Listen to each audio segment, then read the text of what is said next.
La Pologne inquiète, les grèves s'étendent, Moscou irrité. Un souhait de Valéry Giscard d'Estaing, la Pologne doit surmonter elle-même ses difficultés. Bayreuth, un festival français, 101 rappels pour Chéreau et Boulez.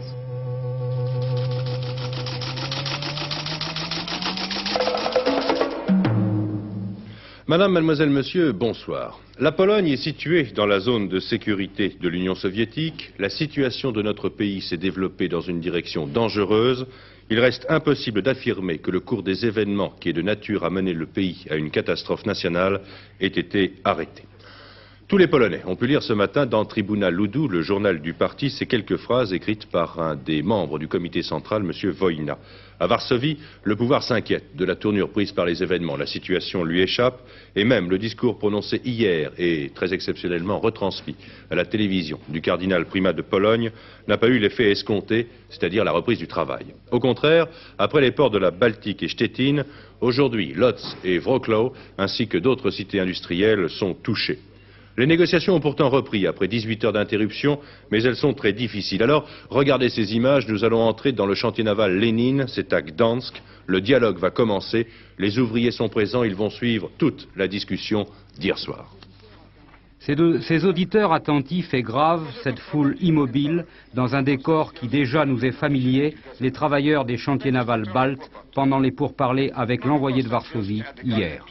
Depuis 2 semaines maintenant, ils attendent que leurs revendications économiques, mais également politiques, trouvent un accueil concret. Le fait que les laborieux débats qui avaient lieu à l'intérieur des bâtiments aient été retransmis au dehors, et même par la radio régionale, était en soi une victoire. Interrompus à nouveau par l'interlocuteur gouvernemental, M. Jagielski, rappelé dans la capitale par la réunion du bureau politique, les pourparlers qui ont repris cet après-midi en petit comité avaient débouché en partie. Si la création de syndicats autonomes n'a pas été obtenue, le droit de grève en revanche est acquis. Un pas déterminant dans le bras de fer engagé par les travailleurs polonais avec les dirigeants de leur pays. Quant aux revendications purement matérielles, elles ont été largement écoutées pour ce qui concerne les salaires, la politique du logement et le ravitaillement. Mais, a déclaré M. Jagielski, tout n'est pas possible tout de suite et les progrès devront intervenir par étapes, compte tenu de l'endettement et du bas niveau économique actuel de la Pologne. Pour la première fois d'ailleurs, l'organe du PC, Tribuna Ludu, a évoqué aujourd'hui le danger d'une intervention soviétique en soulignant le rôle stratégique de la Pologne en Europe. On ne peut affirmer, écrit l'auteur Richard Wojna, que le cours des événements qui est de nature à mener le pays au pire ait été arrêté. Malgré cela, et malgré l'appel à la reprise du travail émanant du primat de Pologne, le cardinal Wyszynski, la combativité n'a pas faibli. La grève a même gagné de nouvelles régions, notamment celles de Lublin et de nouvelles villes comme Koszalin et Cracovie, donnant plus d'ampleur géographique au mouvement. Oui, cette séance de négociation à Gdansk, interrompue hier soir, a donc repris cet après-midi à 16 heures et elle se poursuit actuellement. Les communications restent extrêmement difficiles avec la Pologne. Josh Bortelli vient pourtant de réussir à entrer en contact avec Varsovie dans un studio de la télévision polonaise. Andrzej Bilic, présentateur et rédacteur en chef de cette télévision polonaise qui répond à ces questions. Publié hier soir ce matin même par Tribuna Ludu, qui était extrêmement alarmiste sur le plan international, qui parlait d'une situation alarmante pour la Pologne. On craint une intervention soviétique ? Non, je ne pense pas qu'on craint en Pologne l'intervention soviétique. D'ailleurs, les agences soviétiques, les commentaires officiels soviétiques ont été absolument clairs à ce point-là. Écoutez, là je me permets de vous arrêter parce qu'il y a un commentaire de TASS qui nous arrive à l'instant. L'agence TASS, l'agence soviétique, dénonce aujourd'hui l'activité subversive des éléments antisocialistes en Pologne. Ça ne vous paraît pas un peu inquiétant, ça ? Écoutez, je ne connais pas ces commentaires encore. Il faudrait que je les relise, que je les vois exactement. Mais de toute façon, je puis vous dire aussi que, par exemple, M. Leonid Brezhnev est aujourd'hui à Alma-Ata. Il a quitté Moscou pour Alma-Ata. Donc, en jugeant la situation européenne satisfaisante, si vous voulez. Nous avons tous été très frappés sur un autre plan par le fait que la télévision polonaise ait été ouverte hier soir à une homélie du cardinal Wyszynski, ce qui est inhabituel. Nous avons été frappés par le fait que le cardinal a lancé un appel à la sagesse aux ouvriers et qu'apparemment il n'a pas été entendu. Alors, est-ce que vraiment le gouvernement, les autorités ont essayé de s'appuyer sur l'Église dans cette circonstance difficile ? Écoutez, bien sûr, c'est-à-dire que nous sommes prêts absolument, les pouvoirs, si vous voulez, les autres Polonais, nous sommes prêts absolument à s'appuyer sur toutes les forces de la nation qui sont pour le calme, qui sont, n'est-ce pas, pour la solution de nos problèmes. Pourquoi pas l'Église? Mais vous n'avez pas l'impression que les autorités brûlent un peu leurs dernières cartouches, si elles en sont, à demander appui au cardinal Wyszynski? Je ne le pense pas, sincèrement. Voyez-vous, si vous dites que cet appel n'a pas été tout à fait entendu, ça veut dire que le rôle de l'Église n'est pas tel peut-être qu'on le pense.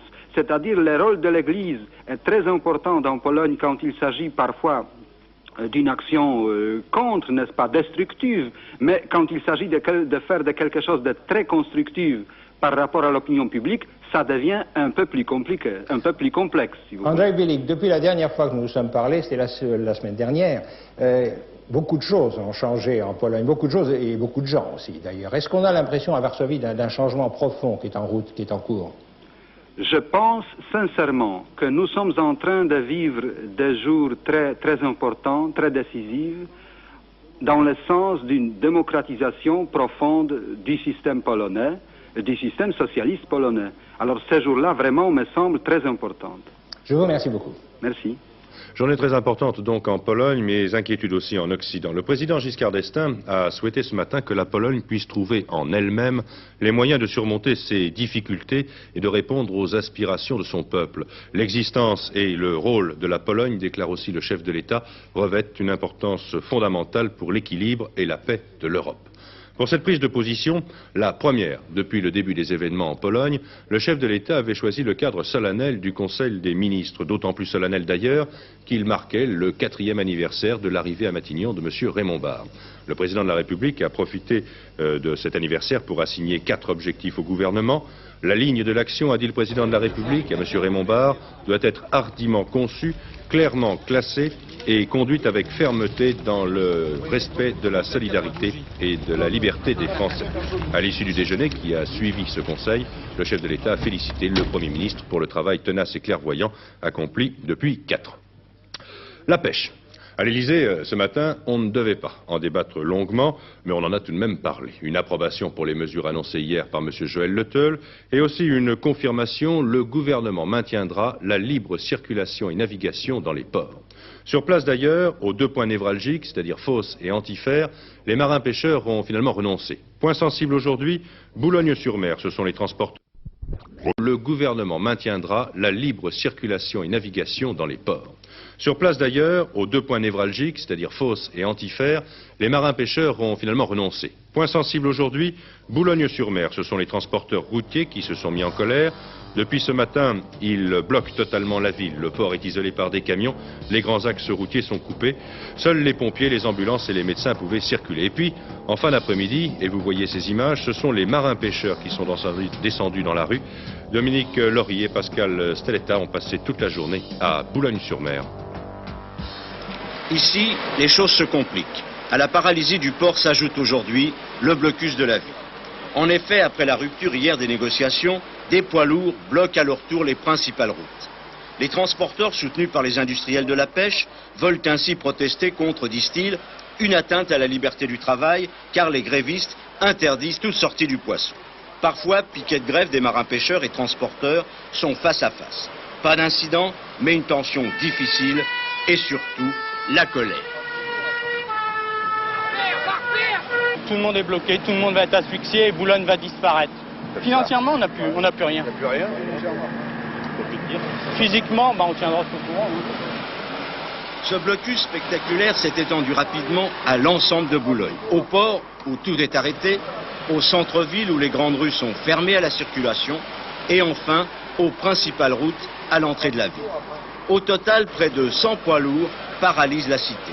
Un spectacle qui commence à inquiéter sérieusement la population. Mais pour les transporteurs, le maire porte une certaine responsabilité dans la situation. Il y a dans le quartier industriel 40 camions qui sont bloqués depuis 15 jours. Il y a plusieurs dizaines d'usines qui sont fermées, 5000 travailleurs qui ne peuvent pas travailler parce qu'une poignée de 50 marins ont établi des piquets qui interdisent la libre circulation dans la zone portuaire. Ce n'est même pas des piquets, c'est des barricades. Dans la zone industrielle. Ce sont des barricades. Ce sont des barricades. Il y a dans la zone industrielle des otages dont le maire de Boulogne ne se soucie absolument pas depuis 15 jours. Ils ont l'impression que c'est moi qui suis responsable. Je le dis une fois de plus, c'est le gouvernement qui est responsable, que mes propos soient clairs. Et je suis étonné de voir que les transporteurs souhaitent qu'on amène ici 25 compagnies de CRS de manière à ce que le tout dégénère en émeute. Non, je prends mes responsabilités. Mes responsabilités, c'est de tout faire pour qu'effectivement, il n'y ait pas de sang. On en est là actuellement. Donc je crois que ce que je vais faire, c'est continuer les négociations, c'est-à-dire essayer de servir d'intermédiaire entre les deux parties de manière à ce que l'on puisse cohabiter. Pas question de faire appel aux forces de l'ordre, affirment les transporteurs. Nous voulons simplement pouvoir circuler librement dans Boulogne et travailler. Malgré cette tension et quelques manifestations en fin de journée, des négociations se déroulent actuellement entre les transporteurs, les marins-pêcheurs et le sous-préfet. Chacun est conscient ici que ce blocus est une vraie poudrière. Dans les ports, Fos et Antifère ont donc été dégagés hier soir et cette nuit. Le port de Dunkerque-Est, c'est-à-dire le port de marchandises de Dunkerque, a lui aussi été rendu à la libre navigation. En revanche, à Dieppe, des bagarres ont opposé marins-pêcheurs et forces de l'ordre. Alors, le point sur ce conflit, Jean-Marc Ilouz. Voici le Jean Dominique, chalutier endommagé au cours d'une collision alors qu'il tentait de s'opposer aux navires de la Marine nationale qui, pour la seconde fois depuis jeudi, ont dégagé ce matin très tôt le port de Fos avec l'aide des gendarmes mobiles. Aux jets de pierre et de boulons attribués aux marins ont répondu les tirs des gendarmes, grenades lacrymogènes et offensives assurent les marins, ce que dément la préfecture. 4 blessés en tout cas chez les marins, dont un seul reste hospitalisé. Aujourd'hui, pour éviter aux marins les dangers de nouveaux affrontements semblables, les pêcheurs de la région ont décidé de ne plus dresser de barrages dans le secteur pétrolier. Ils se concertent jusqu'à demain matin pour mettre au point une nouvelle tactique. Et les autorités maritimes déclarent redouter un nouveau durcissement. Reste que depuis 7 heures ce matin, le trafic a repris à Fos. Par ailleurs, de brefs affrontements ont opposé marins et gendarmes à Dieppe. Des interventions qualifiées de répression intolérable, je cite, par le Parti communiste. Et Edmond Maire écrit à Raymond Barre et lui demande de faire cesser de telles interventions. Alors si ce soir les syndicats annoncent qu'ils participeront demain à la seconde réunion nationale de conciliation sur le conflit de Boulogne, les positions restent aussi tranchées que celles qui ont entraîné l'échec de la première réunion d'avant-hier.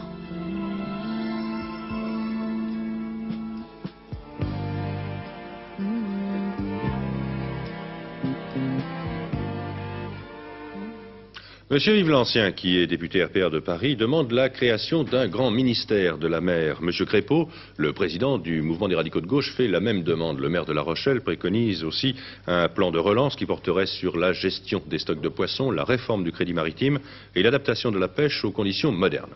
Enfin, puisque ce conflit dépend aussi beaucoup de ce qui se passe en Europe, M. Le Teul a écrit à Bruxelles. Le ministre des Transports demande une accélération des travaux devant aboutir à un véritable marché commun de la pêche. Les organes du marché commun sont encore en vacances, pas de réponse donc avant la semaine prochaine, mais d'ores et déjà, la Commission européenne s'est prononcée contre toute subvention sur le gazole. Alors restent aujourd'hui les touristes. Pour ceux de l'île de Ré, la situation s'améliore lentement. Le trafic était normal aujourd'hui, mais il y a encore beaucoup de délais pour rejoindre le continent. Les files d'attente devraient toutefois se résorber au cours de la nuit. Au Havre, Bernard Pradino, lui, a rencontré les professionnels du tourisme. Pendant 15 jours, le port du Havre n'a eu aucune activité, ou presque. Pas de pétrolier, 70% de son trafic, pas de marchandises.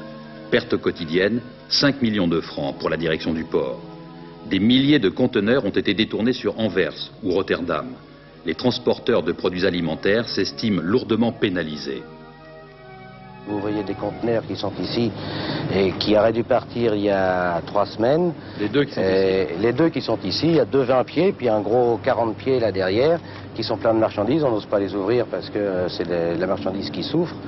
Et normalement, on pense qu'ils seront expédiés pas avant le 2. Disons que c'est une catastrophe, quoi. Le Havre, ce n'est pas seulement un port pétrolier de marchandises. C'est aussi le 3e port passager français, après Calais et Boulogne. 1 million de personnes par an, plusieurs départs quotidiens pour la Grande-Bretagne. Autant dire que les hôteliers et les restaurateurs ont de quoi faire. D'habitude, ils ne se plaignent pas.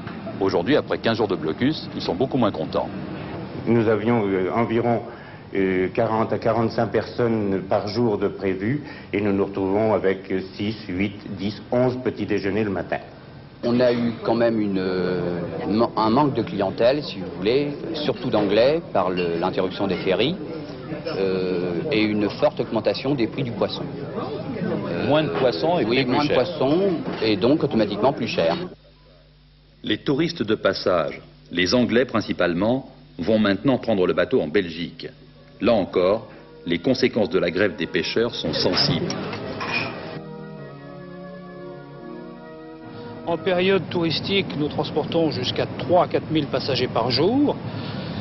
Du fait du déroutage sur le port de Zeebruges, bien entendu, nous en avons perdu en route.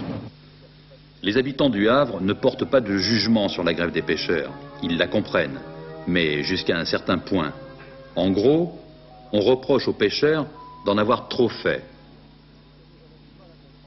Ce que nous avons du mal à comprendre, c'est qu'ils en soient arrivés à bloquer la totalité d'une activité portuaire. Mais dans chaque grève, il y a des conséquences pour tout le monde finalement. Inévitablement. Car il n'y a pas que le tourisme qui soit touché.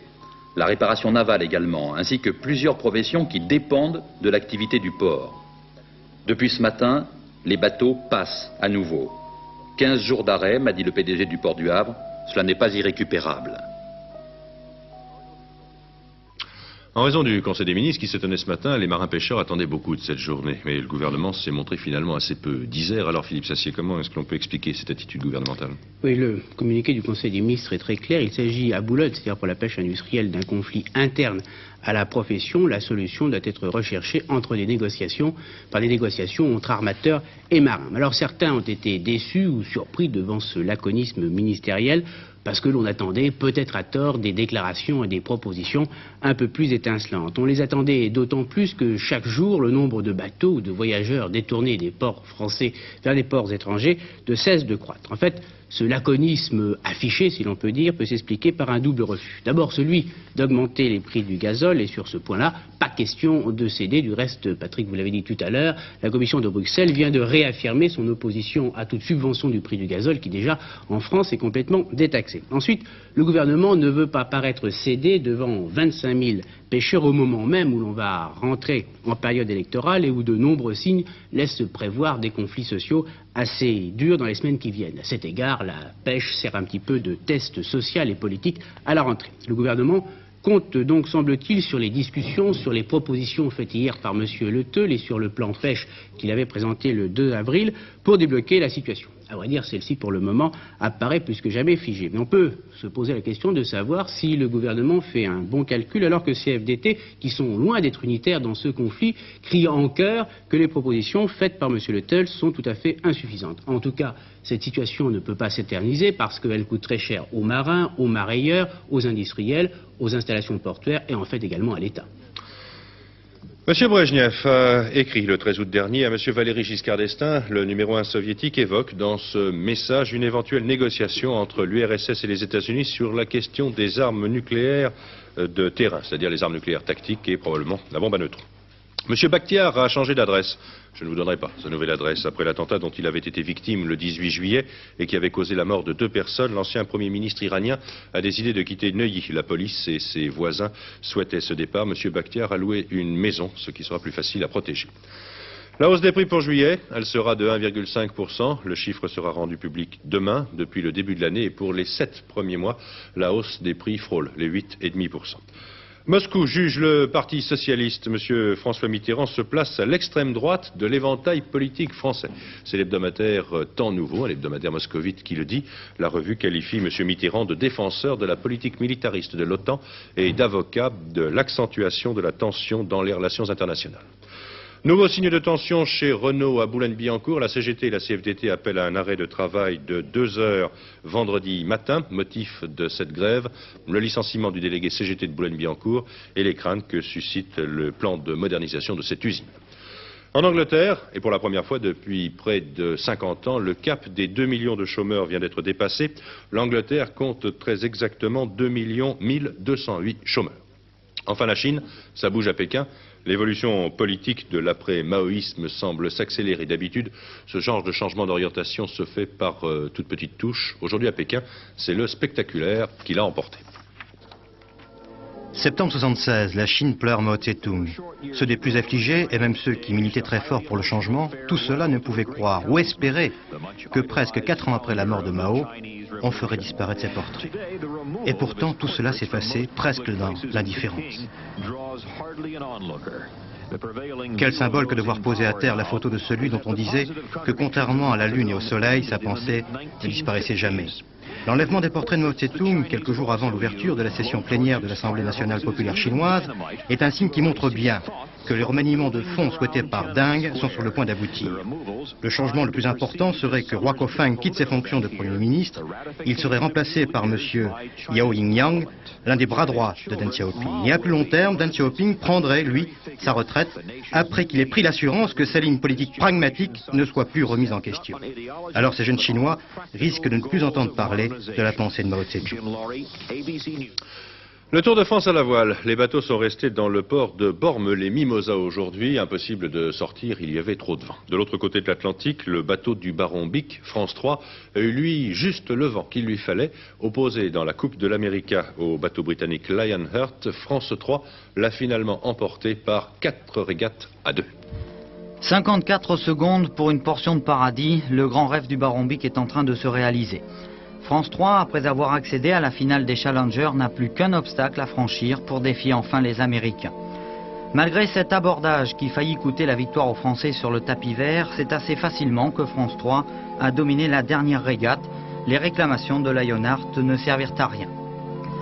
Pour la première fois depuis 10 ans, l'un des voiliers du baron Bic va donc tenter d'être le premier 12 mètres français à rencontrer les détenteurs du trophée. Auparavant, il va falloir, et ce dès vendredi, battre l'autre prétendant à la superfinale, le bateau australien Australia, large vainqueur du Suédois Sverige.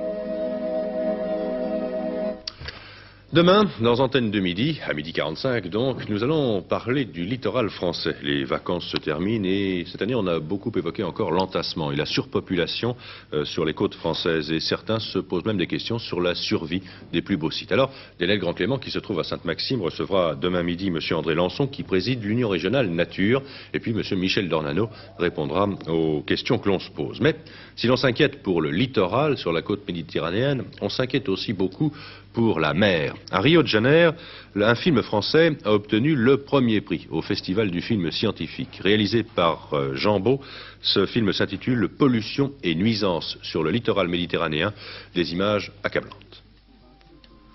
Un premier prix pour un film magnifique mais aussi un peu terrifiant. Ce film scientifique montre les dégâts de la pollution, surtout humaine, mais aussi son évolution. La désertification sous-marine de la Côte d'Azur est catastrophique parce que cette bande du littoral est à la base de la chaîne alimentaire de tout le milieu marin. Ces algues filamenteuses ne servent à rien, elles sont moins utiles qu'un linceul. Alors dans ce cloaque, seules subsistent et pullulent quelques rares espèces qui ne sont pas gênées par les polluants. C'est le cas de ces étoiles de mer que l'on appelle des zoophures. Étoiles qui ne présagent rien de bon puisqu'elles ont remplacé un herbier qui non seulement oxygénait l'eau, mais était nécessaire à la vie marine. Alors la Méditerranée est-elle morte? Heureusement pas encore, mais il était grand temps que les pays riverains s'entendent pour arriver à l'assainir. La France, pour sa part, a lancé un programme de 10 ans pour éliminer la pollution sur la Côte d'Azur.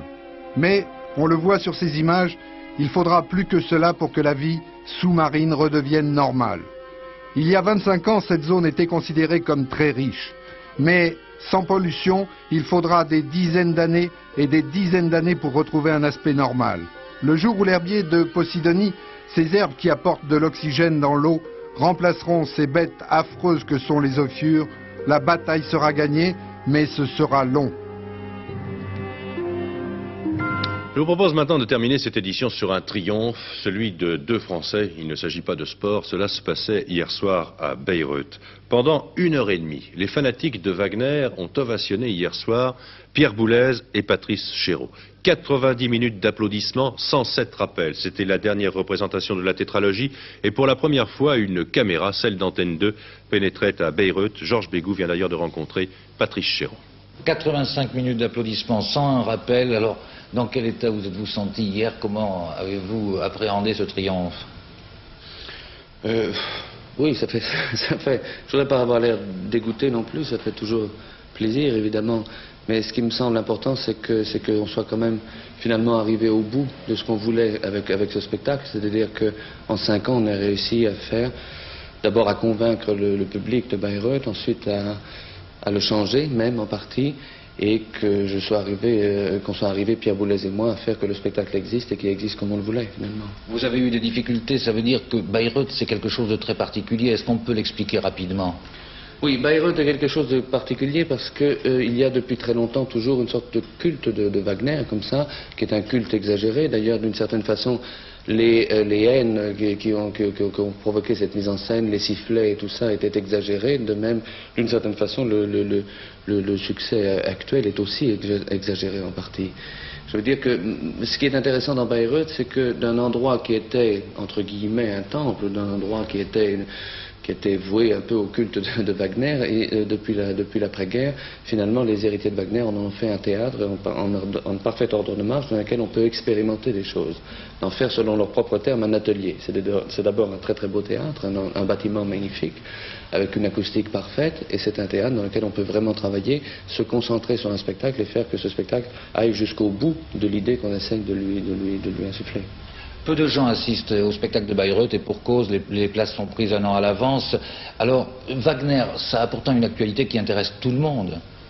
Oui, Wagner, ça a une actualité, je crois. Je veux dire, Wagner, ce ne sont pas des opéras comme les autres, c'est-à-dire ce sont des histoires formidables qui sont racontées, ce sont des histoires qui parlent de légendes, qui parlent de l'histoire du 19e siècle, et ce sont des choses qui nous parlent à nous profondément. C'est plus que de la musique, c'est plus que de l'opéra, c'est plus que du théâtre, c'est un mélange, à mon avis, particulièrement réussi.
Oui, 2 minutes de Bayreuth seulement ce soir, mais c'était pour vous donner un avant-goût et vous demander de prendre un peu patience. Si nos caméras étaient à Bayreuth cette année, c'était pour enregistrer l'ensemble de la tétralogie et cet ensemble de programmes sera diffusé en 1981 sur Antenne 2.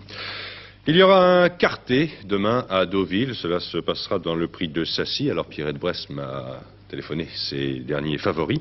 Grey Impérial le 10, Attila the 1 le 1, Asti Flag le 6, Thomas le 7, Pavino le 13, Lauzun le 8, Ferragut le 2 et Give Off le 3. Il y a aussi un tirage du loto aujourd'hui, je vous en donne rapidement les résultats. Le 18, le 24, le 31, le 36, le 45, le 48, numéro complémentaire, le 28. J'espère que vous êtes nombreux à avoir trouvé ces différents numéros. La météo, température moyenne aujourd'hui sur la France. Alors je vous laisse rapidement consulter les chiffres. Demain, des pluies orageuses vont affecter les Vosges, le Jura et le sud-est de la France. Il y aura du brouillard au lever du jour, mais dans l'après-midi, le temps sera ensoleillé, sauf dans l'extrême sud-est où des pluies orageuses pourraient persister. Les températures seront à peu près semblables à celles d'aujourd'hui. C'est Paul Amar qui vous présentera notre dernière édition à 23h20. Demain, pour Antenne de Midi, je vous le rappelle, nous serons à Sainte-Maxime. Nous parlerons du sauvetage du littoral. Bonne soirée, à demain.